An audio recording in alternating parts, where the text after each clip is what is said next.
Hello, so today I'm going to try to explain aperture to you, which is a setting on the DSLR cameras. So it's really confusing. So I'm going to try to make it simple for you, but even I get confused sometimes because it's the opposite of what you think it would be. So all of these little circles, if you see these, this is the opening on the lens. So the bigger the opening on the lens, the smaller the number.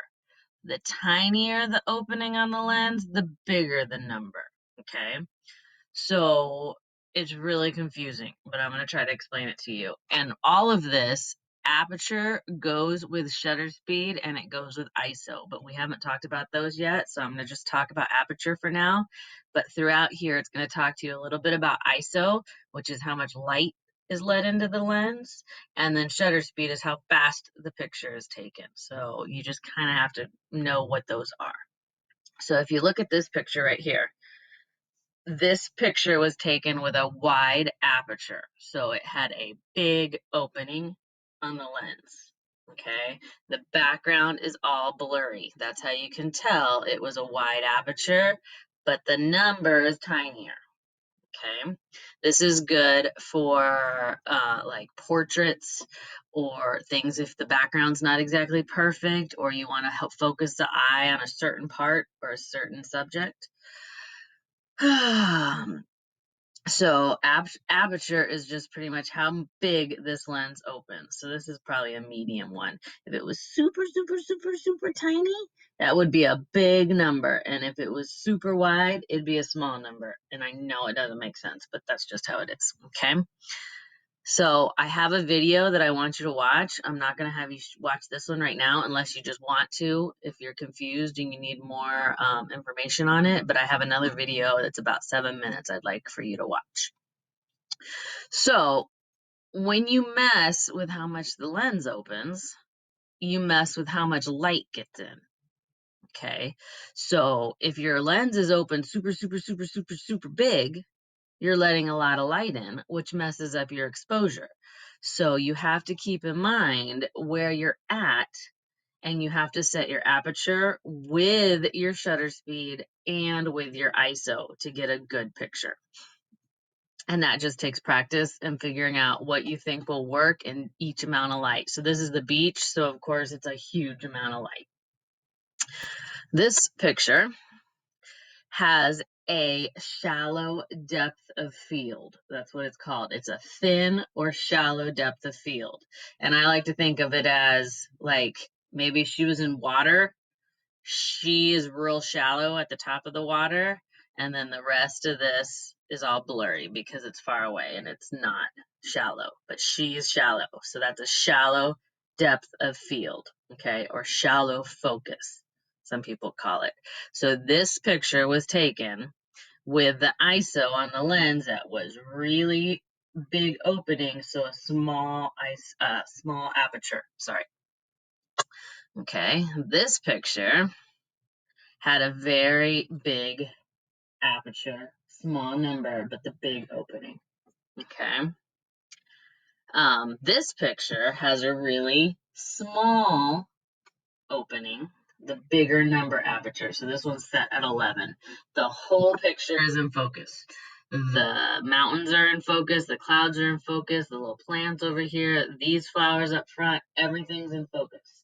So this one, the opening was super tiny so that everything is clear. And this one has a wide depth. Okay. This one right here. So this, I don't know what that is, an iguana carved into wood or something. This one had a very large opening, a large aperture opening. This one has a super small aperture opening. So in the large one, just the front is clear. In the small one, the whole picture is clear. Okay. So they measure aperture and f-stops, and those are the numbers I keep talking about that are opposite of what you would think. Okay, so a really large aperture is the smaller number, and that confuses people all the time. It confuses me still. Okay, so when I think, okay, I need a large aperture, I think I need a bigger number, but I don't. I need the smaller number. Okay, you just have to learn that. Bigger, number, bigger, or sorry, smaller number, bigger opening. Bigger number, smaller opening. Opposite of what you think. So here's another one about how aperture affects exposure. So if you have a giant opening, it's going to let way too much light in. So you're going to have to mess with it so that if you want a little tiny opening, it's going to be super dark exposure. If you have a super large aperture, it's going to be too bright. So you kind of have to play with it to figure out which one is the perfect exposure for your environment, depending on how much light is there. Same thing with night photography. So if you're doing night photos, you want a bigger aperture because you want more light to be let in. But you don't want it to be crazy light around the edges. This one's probably the best one. But if you want it super clear, it's going to have a little tiny opening, but it's going to be too dark. You're not going to be able to see it. So you're going to have to kind of compromise with what you want to get your picture right. So different apertures have different depth of field. So this is a shallow because all I can see is a cactus. This one is a large or a wide because I can see everything clear. Okay. Our cameras have an A or an AR or an AP on them. Okay. I would use that if you're learning aperture because you're setting the aperture, but the camera is automatically setting the ISO and the shutter speed to match what would work best with that. Okay.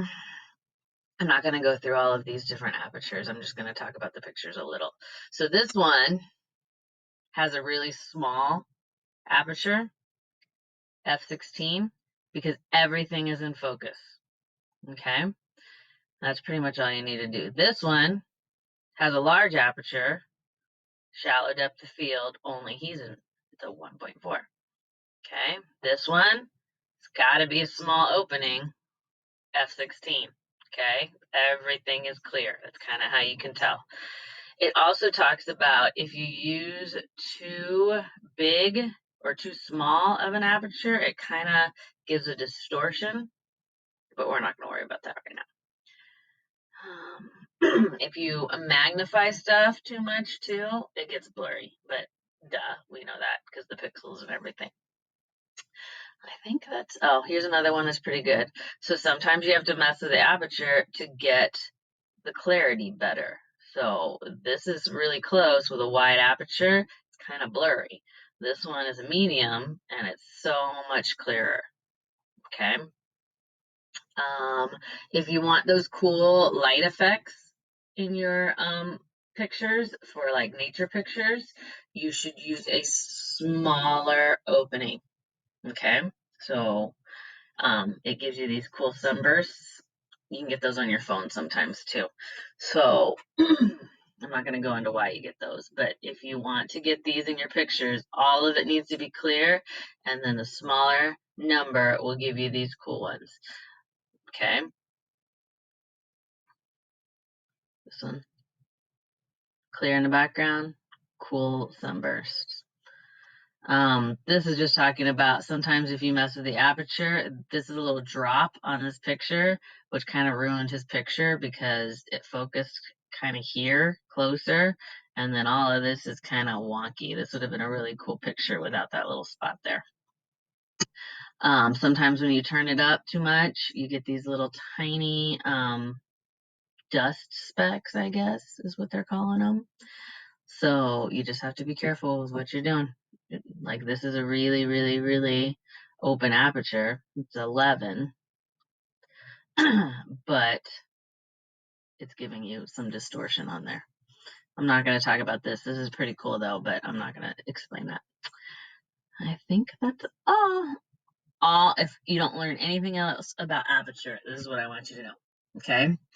If you want a blurry background, your lens has to be open wide.